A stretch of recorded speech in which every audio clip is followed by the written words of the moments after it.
What I'm thinking about tonight is self-objectification, because I was just looking at some old photos and videos of myself, and I was just filled with such shame for how I look. And I really think that shame is one of the most excruciating, awful emotions to feel. There's nothing good that comes from it. There's nothing to be ashamed of when it comes to how you look. When I've been in phases of my life where I see my reflection and feel embarrassment or shame, or when I look at, you know, photos and videos from where I was at maybe a different place in my life, or maybe I weigh less or maybe I weigh more, and I find that depending on some external factors, the way I judge myself as a whole person changes. And you should never feel shame about how you look, because all that you should ever feel any sense of like moral evaluation about is how you act and how you treat people and the type of person, like as a human being, that you are, not how you look from the outside. Because I know this sounds so elementary, but we're so much more than that. And I think it's so easy to fall into the self-objectification cycle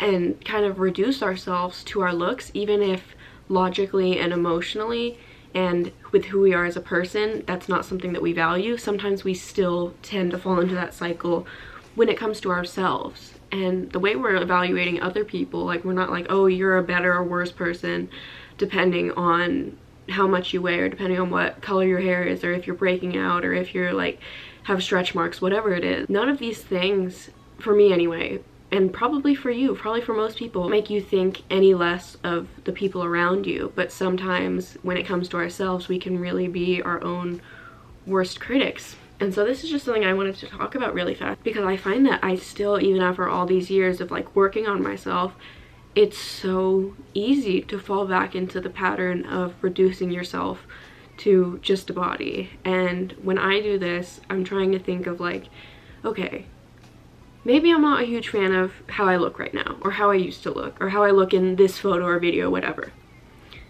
But who I am on the inside is what really matters. And I'm trying to be kind to myself and not hold myself to some crazy standard or beauty standard and be mad at myself because I don't fit it, and instead try to have compassion for myself as a whole person. And think about, because there's nothing to be ashamed of for how you look, ever. There's never a reason to be ashamed of how you look.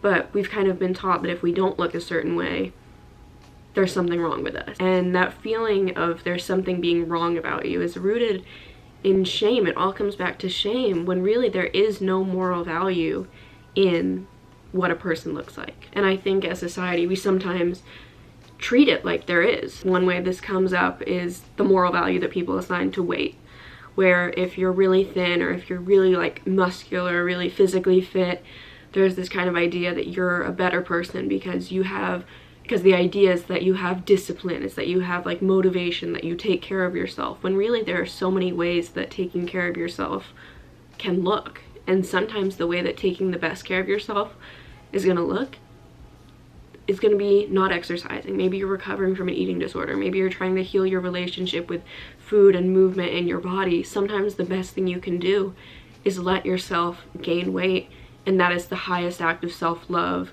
and commitment to yourself and your own well-being. But from the outside, people might see it differently and see it as like you lost self-control or whatever. And we place so many moral judgments on appearance as a society that it's obviously so easy to have those feelings about ourselves, and like we internalize that, and it would be so impossible not to. So when you find yourself feeling embarrassed about how you look, or shame about how you look, or shame really about anything other than the type of person you are, let go of that. There's nothing good that comes from shame about how we look, and there's nothing to be ashamed of in how you look. And just because those feelings of embarrassment or low self-esteem might be really loud, it doesn't mean they're true. It doesn't mean you're any better or worse of a person based on how you look. And that's an idea that we can unlearn. But I will let you know, like, I am still unlearning that. I am still going through difficulties with learning to love myself and embrace myself as my natural self. I don't know. I just wanted to talk about that super quickly because it's something I've been thinking about, and it's something I've been struggling with, because what I've been working on lately is breaking down some of my YouTube videos into shorter form content so that I can upload them on YouTube Shorts, Instagram Reels, and TikTok, just because I do put a lot of work into my videos and I care a lot about what I'm talking about, and I really do want to be a writer. And right now, the medium that's most accessible to me is writing videos, then talking about those topics, writing video essays, which like this video is not like that, but writing video essays and talking about the things that I care about and turning it into a visual medium, because that's kind of the way that I can do it. That's the way I can like reach the widest audience, because I don't have any ins in the writing world, whatever.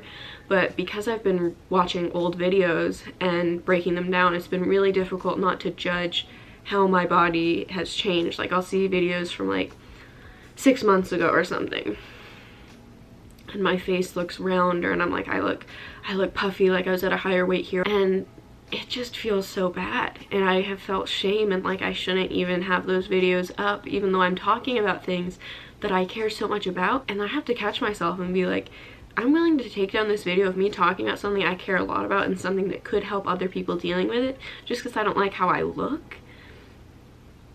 Like that's just, it's so silly. But I think it's something that so many of us deal with, and seeing yourself on camera so much, whether it's for me because I'm like filming and editing videos, but for so many of us, our lives are just so digital across the board, you know what I mean? Like we see ourselves so much, even if we're not filming and editing videos, because we constantly have like Snapchat open and we can see how we look all the time, and selfie culture and all that. And I have just found myself in this spot where I'm really comparing myself not just to other people, but to previous versions of myself and current versions of myself. But the thing is, how we look is going to change time and time again. Every way that we look is temporary in some way. Like we're gonna get older, we're gonna gain or lose weight because that's just part of life. We're gonna get wrinkles, we're gonna get gray hair, we're gonna like go through all these different things. We're gonna get breakouts, we're gonna have stretch marks, we're gonna go through all these things, because that's just being a person. And we can't assign moral value to our bodies just doing what they want to do based on what stage of life we're in. Like that is just so silly to apply shame to that, and to spend your time feeling bad about yourself for your body just being a body. And I'm done doing that. But obviously easier said than done. But yeah, it's just something I wanted to talk about.